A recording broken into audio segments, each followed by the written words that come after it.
What if you walked out of a crowded bar on a Saturday night, climbed into a truck with someone you trusted, and simply ceased to exist? In 2005, that's exactly what happened to Danielle Imbo and Richard Petrone.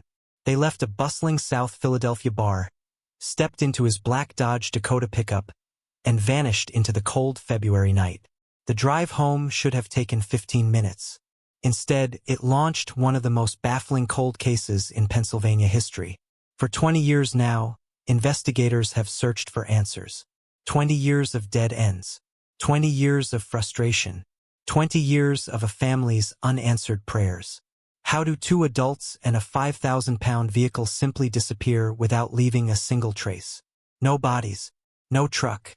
No witnesses. No answers. The FBI believes they know what happened. They believe this wasn't random.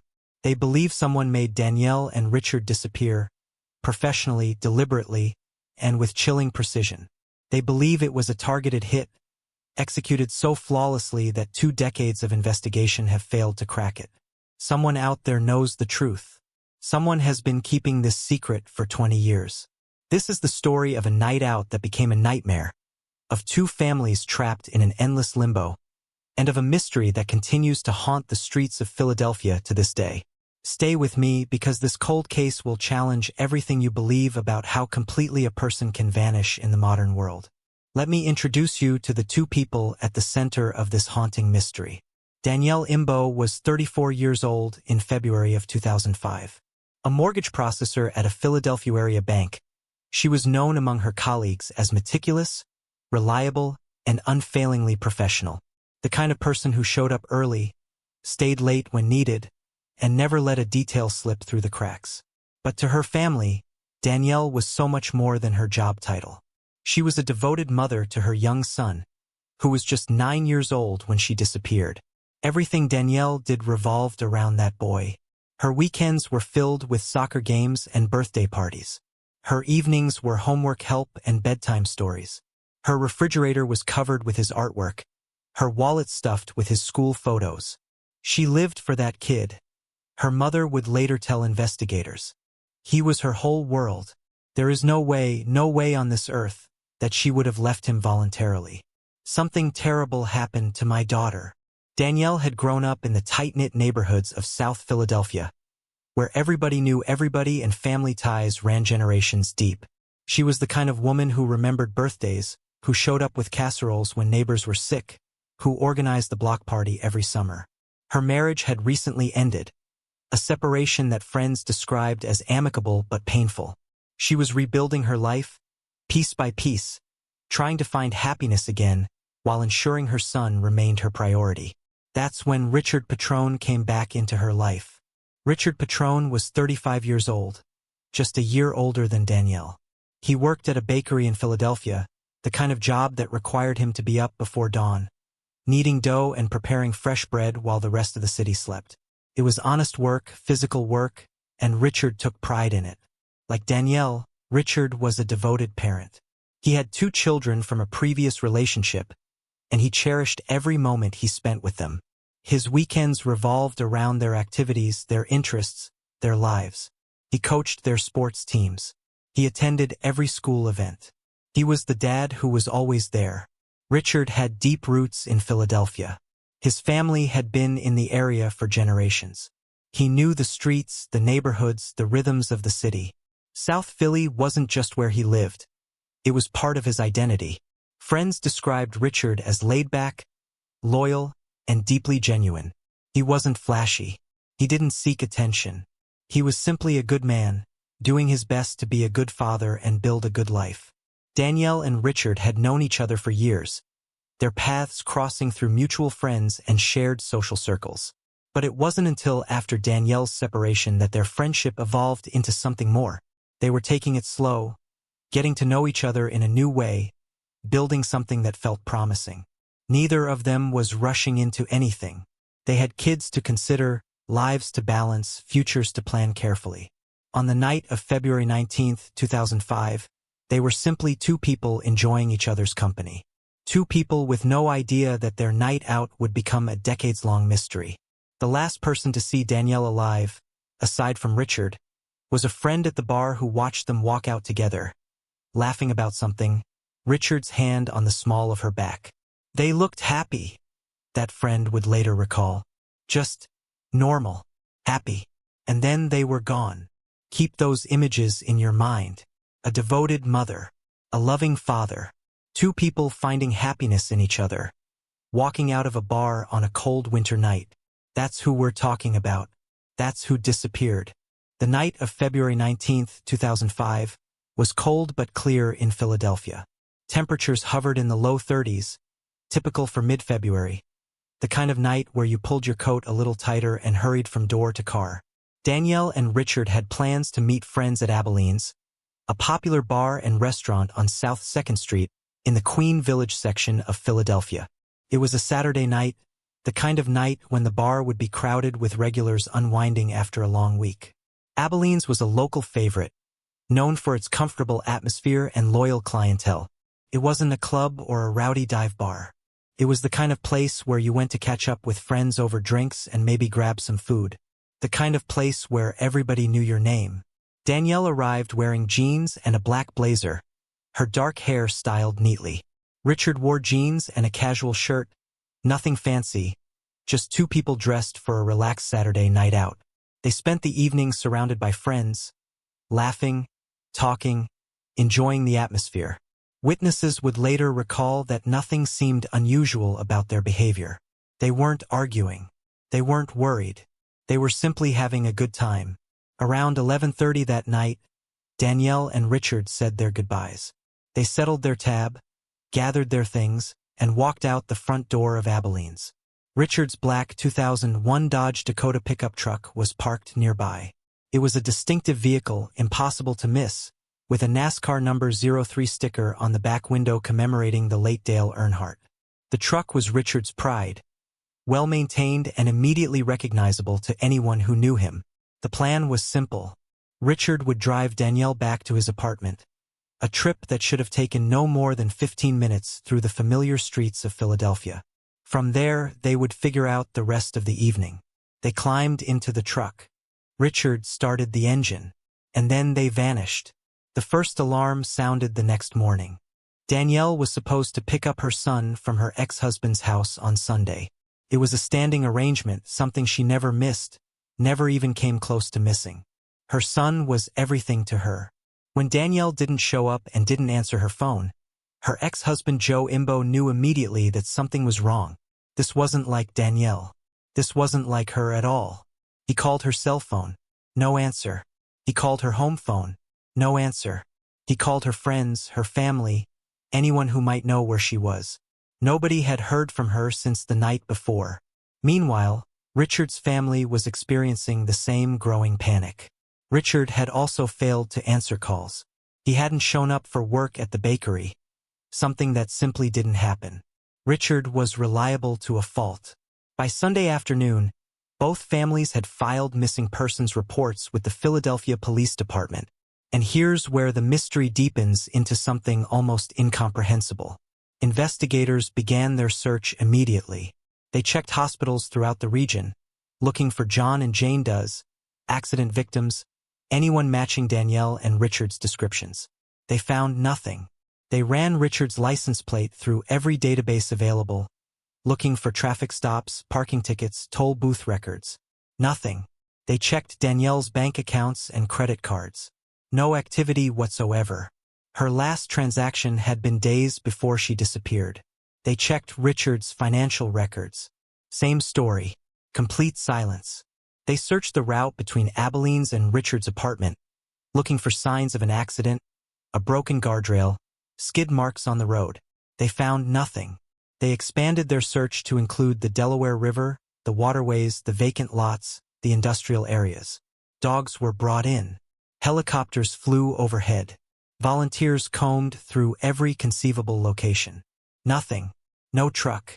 No bodies. No evidence of any kind that Danielle Imbo and Richard Petrone had ever left that bar. It was as if they had driven into a void and simply ceased to exist. The most baffling detail?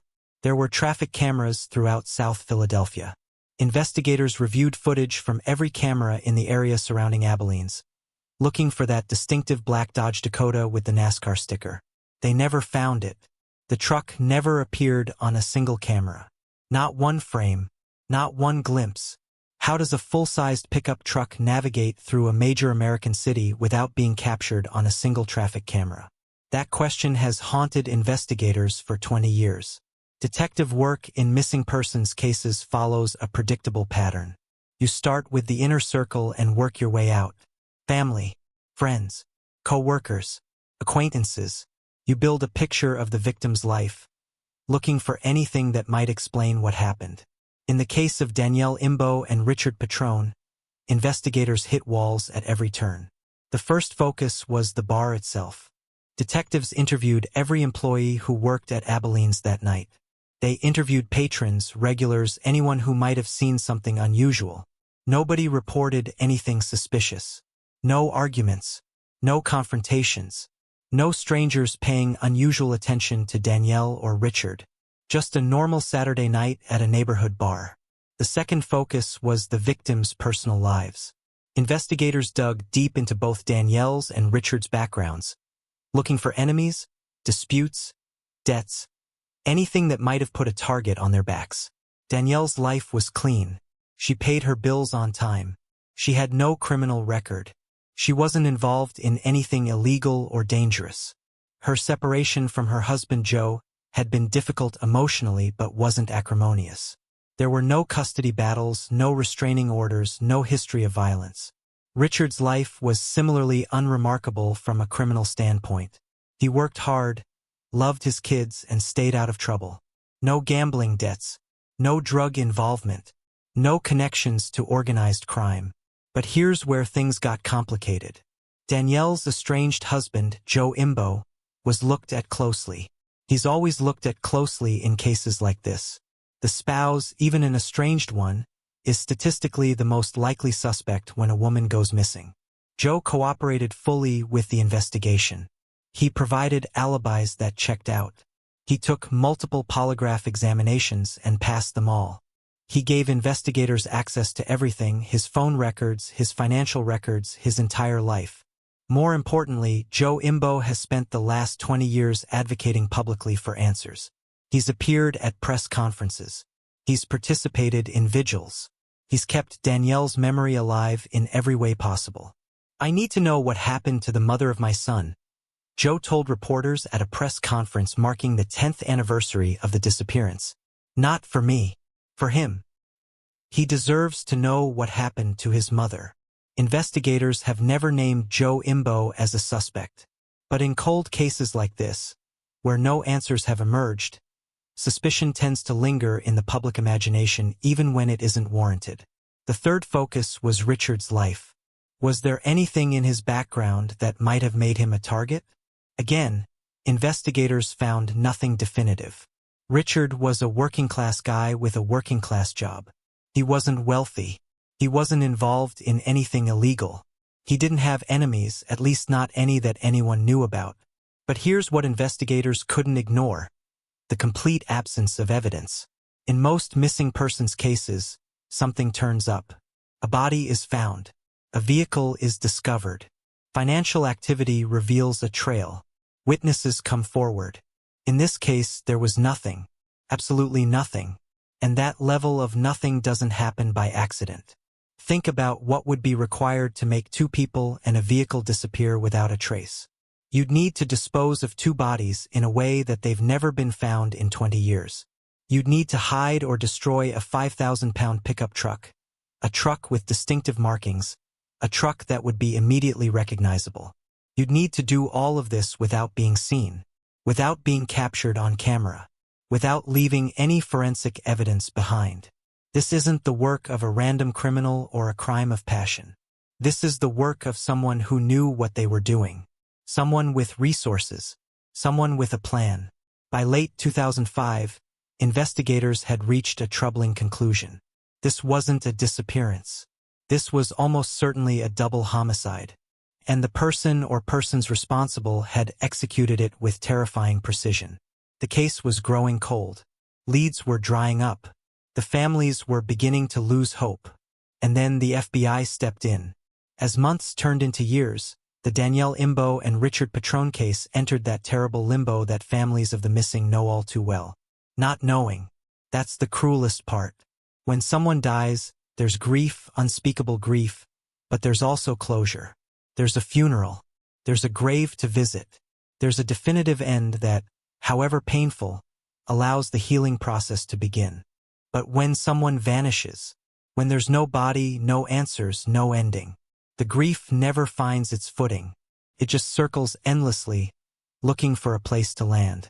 Danielle's mother lived in that limbo for years. She kept Danielle's phone active, paying the bill every month, just in case her daughter tried to call. She kept Danielle's room exactly as she'd left it, as if she might walk through the door at any moment. Every time the phone rings, she told a reporter on the 5th anniversary of the disappearance, "My heart stops. Every time there's a knock at the door, I think it might be someone with news. It's been 5 years, and I still can't let go. I can't accept that she's gone." Not without knowing what happened. Richard's family experienced the same unending anguish. His children grew up without their father.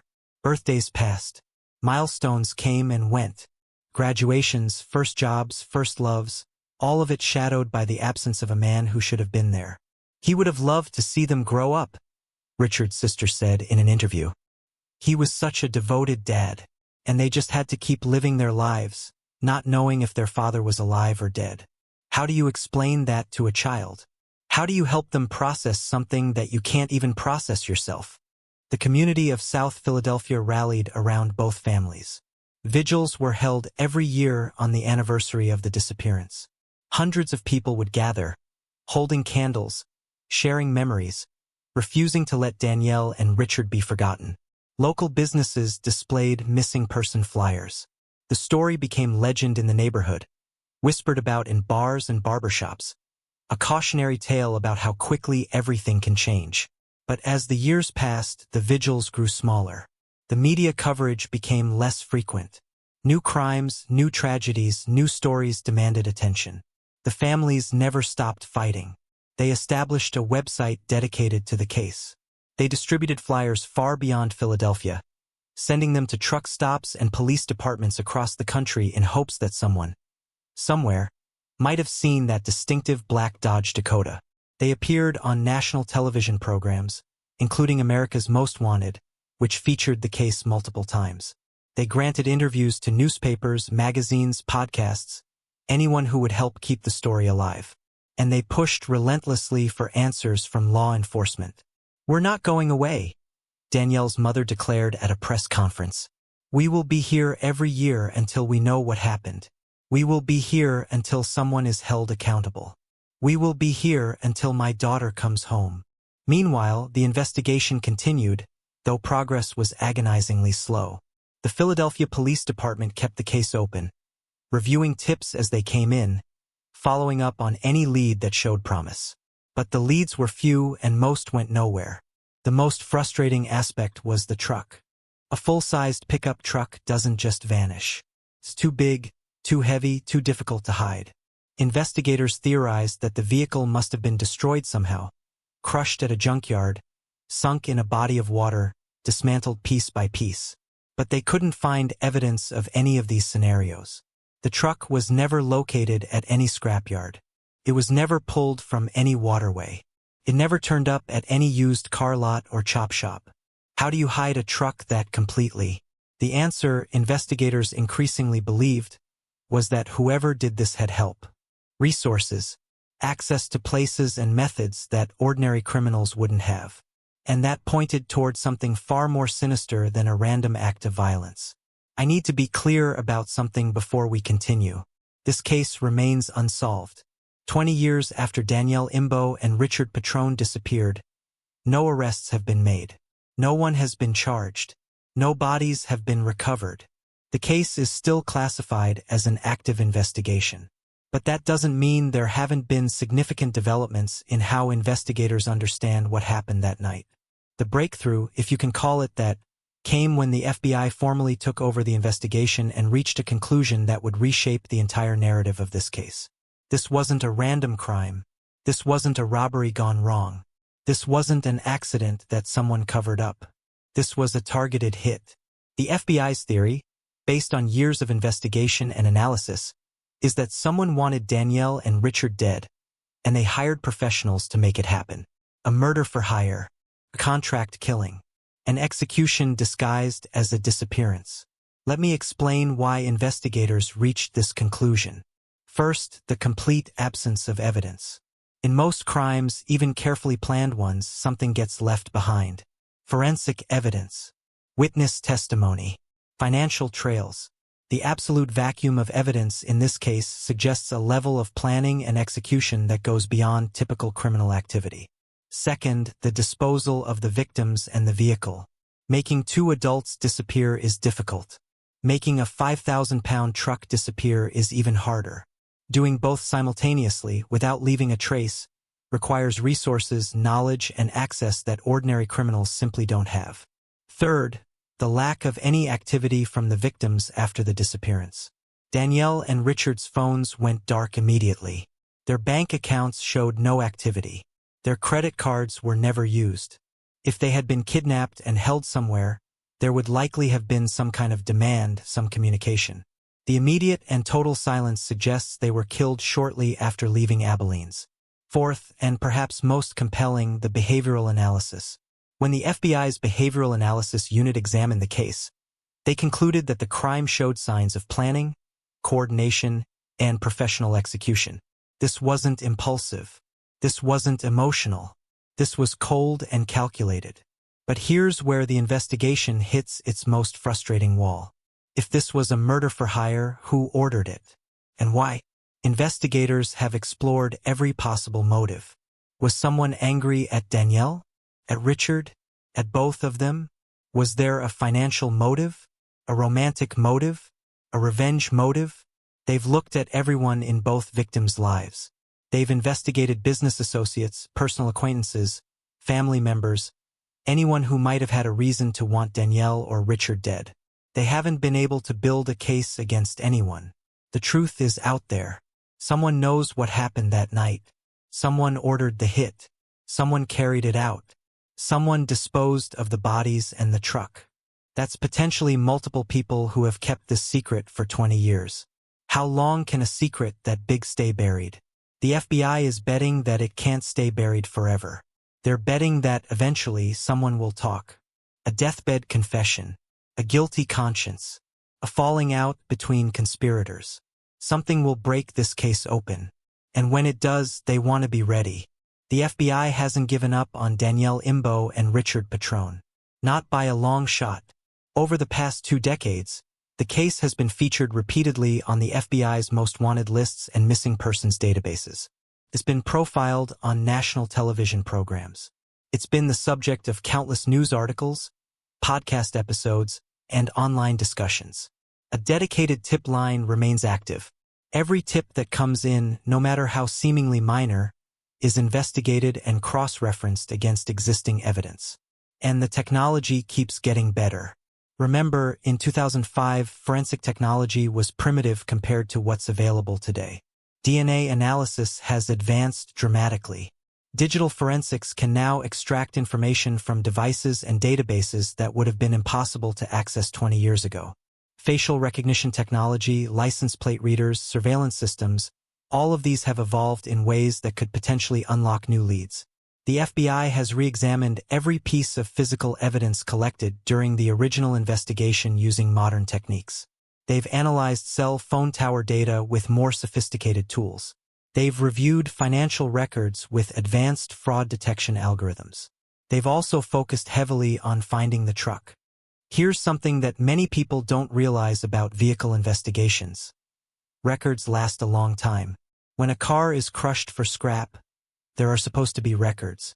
When a vehicle is sold, there are supposed to be title transfers. When insurance claims are made, there are supposed to be documentation trails.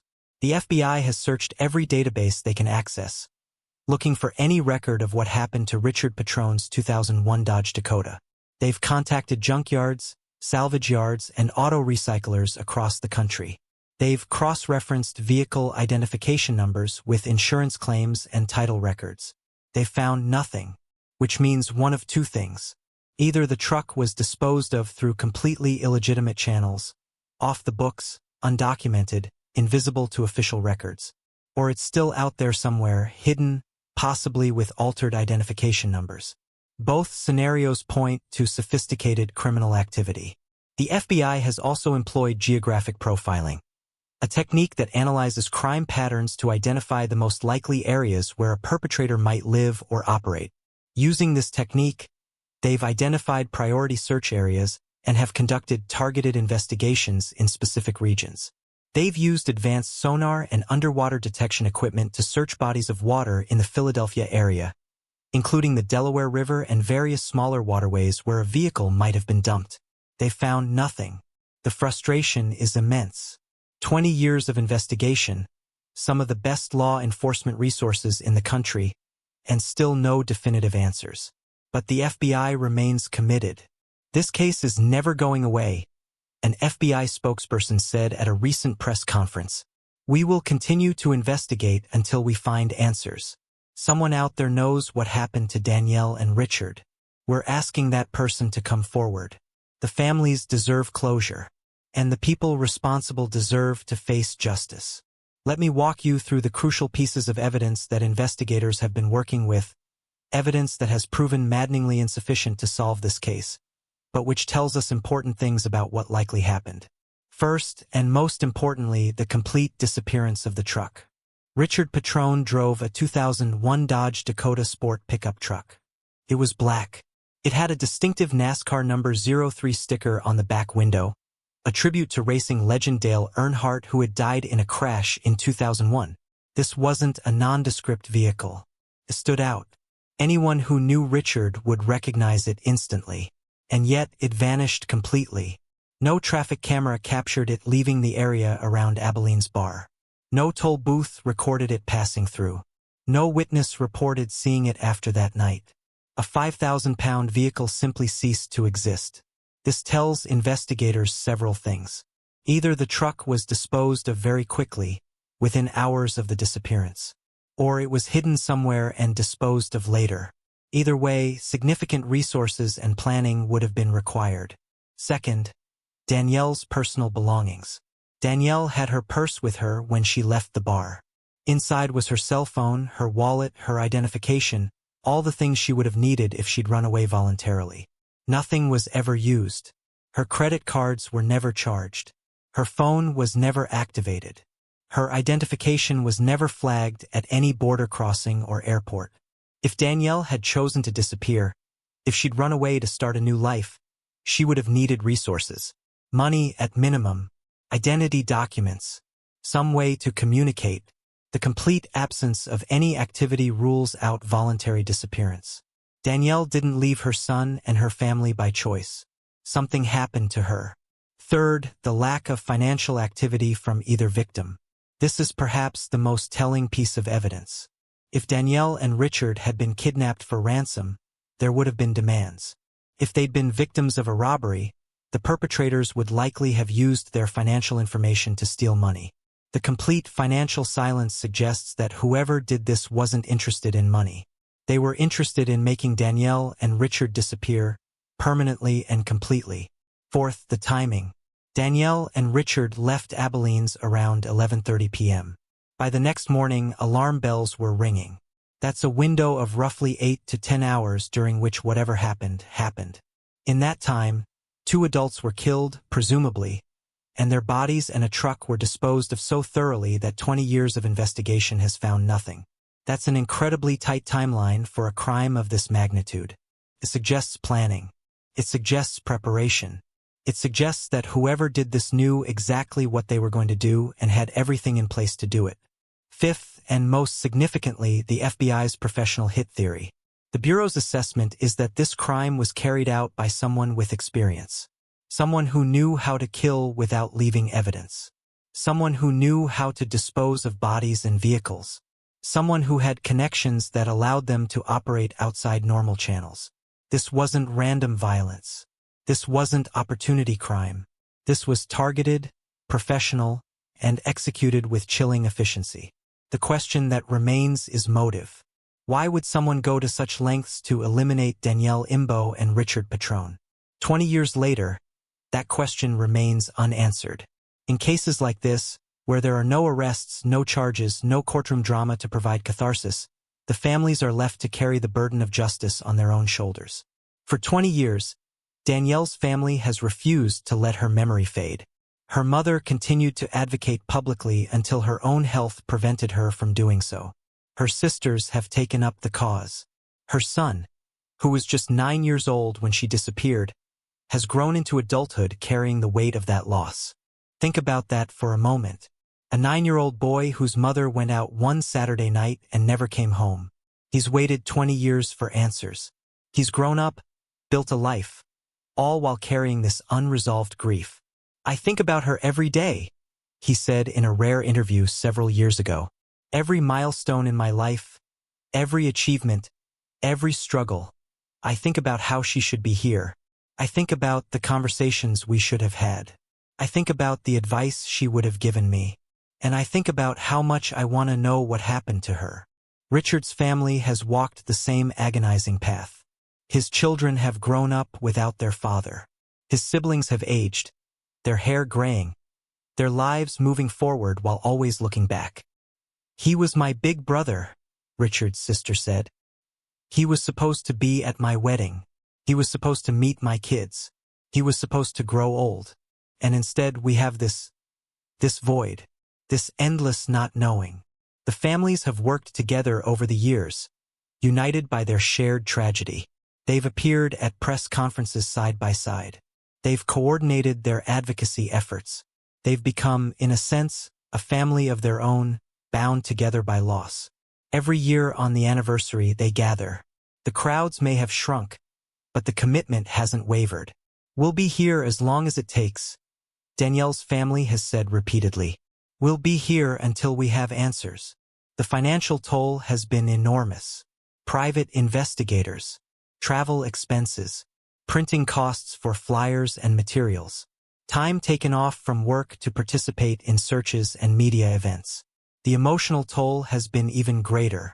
Relationships strained by grief, health impacted by stress, lives put on hold while waiting for answers that never come. And through it all, the families have maintained their dignity, their determination, and their hope. "I have to believe that someday we'll know," Danielle's mother said in one of her final public statements before her health declined. "I have to believe that the truth will come out. Because if I don't believe that, I don't know how I keep going." A reward of $50,000 stands for information leading to the resolution of this case. Let me be very clear about what that means. If you have information, any information, about what happened to Danielle Imbo and Richard Petrone, there is money waiting for you. Money that could change your life. Money that could help you start over. But more than that, there's a chance to do the right thing. The FBI believes that multiple people likely have knowledge of this crime. The person or persons who ordered it. The person or persons who carried it out. The people who helped dispose of the evidence. The people who were told about it afterward.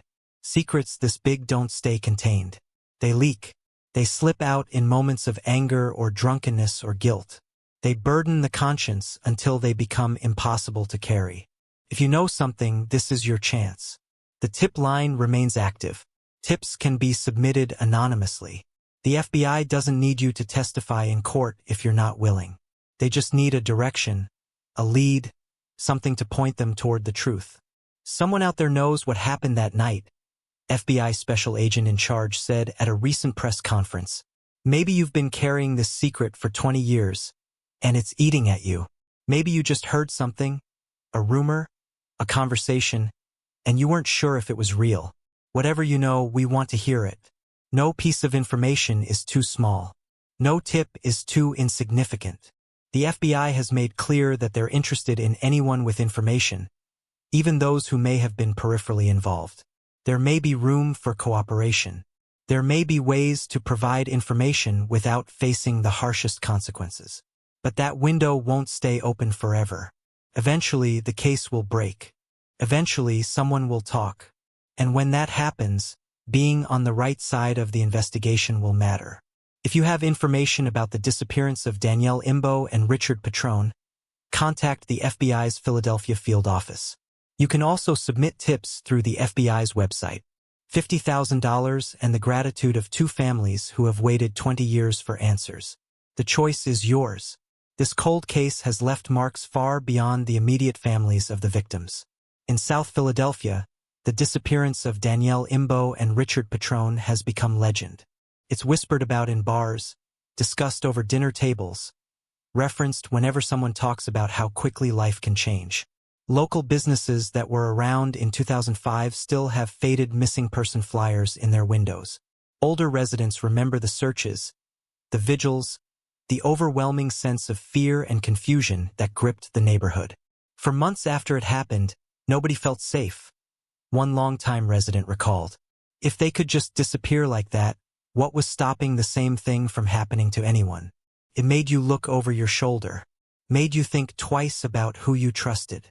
The case has also had an impact on law enforcement procedures. The challenges investigators faced, the dead ends, the frustrations, have informed how similar cases are handled today. Missing persons protocols have been updated. Information sharing between local, state, and federal agencies has improved. Technology that might have helped in 2005 is now standard equipment. But none of that brings Danielle and Richard back. The case has become a touchstone for true crime communities nationwide. Online forums dedicated to unsolved mysteries regularly discuss the disappearance. Amateur investigators have pored over every available detail, proposing theories, identifying potential leads. Some of those amateur efforts have been helpful, generating tips that the FBI has investigated. Some have been less productive, spreading misinformation and unfounded accusations. But all of them speak to a fundamental truth. People don't forget. When two members of a community vanish without explanation, that absence echoes through time. The South Philly vanishing, as it's sometimes called, has taken its place among the most notorious unsolved cases in American history. It's mentioned alongside other mysterious disappearances, other cases where people simply cease to exist without explanation. And like those other cases, it refuses to fade away. 20 years later, people still talk about it. They still wonder.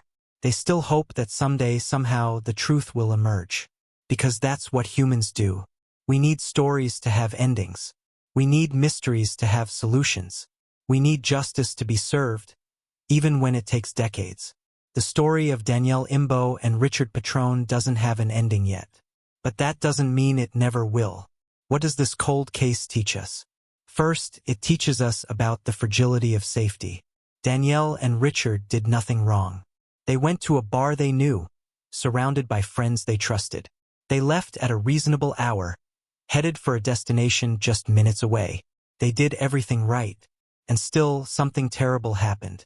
The randomness of that, or rather, the targeted precision of it, is deeply unsettling. If the FBI's theory is correct, someone wanted them dead badly enough to hire professionals. Someone looked at these two ordinary people living ordinary lives and decided they needed to be eliminated. Why? We still don't know. Second, it teaches us about the limits of investigation. The FBI is the most sophisticated law enforcement agency in the world. They have resources, technology, and expertise that no other organization can match. And yet, 20 years into this case, they don't have enough to make an arrest. That's humbling. It reminds us that criminals, especially organized and well-funded ones, can sometimes stay ahead of the law, at least for a while. Third, and perhaps most importantly, it teaches us about the power of persistence. The families of Danielle Imbo and Richard Petrone have never given up. They've faced setback after setback, disappointment after disappointment. They've watched years turn into decades without answers. And still they fight. That kind of determination changes things. It keeps cases alive when they might otherwise fade away. It puts pressure on investigators to keep working. It ensures that the victims are never forgotten. Cold cases get solved because someone refused to let them stay cold. Someone kept asking questions. Someone kept demanding answers. Someone kept the light burning until finally, the truth emerged. We don't know if that will happen in this case. We don't know if Danielle Imbo and Richard Petrone will ever get the justice they deserve. But we know that as long as their families keep fighting, there's hope. And in cases like this, hope is everything. This case reminds us that some mysteries refuse to be solved easily, that some secrets are guarded with terrifying effectiveness, and that some families are left to wait decades for answers that may never come. Danielle Imbo was a devoted mother who lived for her son. Richard Petrone was a loving father who cherished his children. They were ordinary people in the best sense of the word, hardworking, loyal, kind. On a cold February night in 2005, they walked out of a bar in South Philadelphia and into oblivion. 20 years later, we still don't know what happened. We don't know who ordered their deaths, if death is indeed what befell them. We don't know how their bodies and that distinctive black Dodge Dakota were made to vanish so completely. We don't know who has kept this secret for 2 decades. But the FBI believes someone does know. Probably multiple someones. If you're one of those people, consider this. The families have been waiting 20 years. Danielle's son grew up without his mother. Richard's children grew up without their father. Every birthday, every holiday, every milestone has been shadowed by loss and uncertainty. You have the power to end that. You have the power to give 2 families the closure they've been denied for 2 decades. You have the power to ensure that justice, though delayed, is finally served. The tip line is waiting. The reward is waiting. The families are waiting. And somewhere, Danielle and Richard are waiting too. Waiting to be found. Waiting to be remembered not as a mystery, but as people who mattered. People who deserved better than to vanish without a trace. If you have any information about this case or any cold case, please contact law enforcement. Your tip could be the one that brings someone home. Your courage could be the catalyst for justice. Because no case is ever truly cold as long as someone refuses to let it freeze. With that said, thanks for listening, and until next time.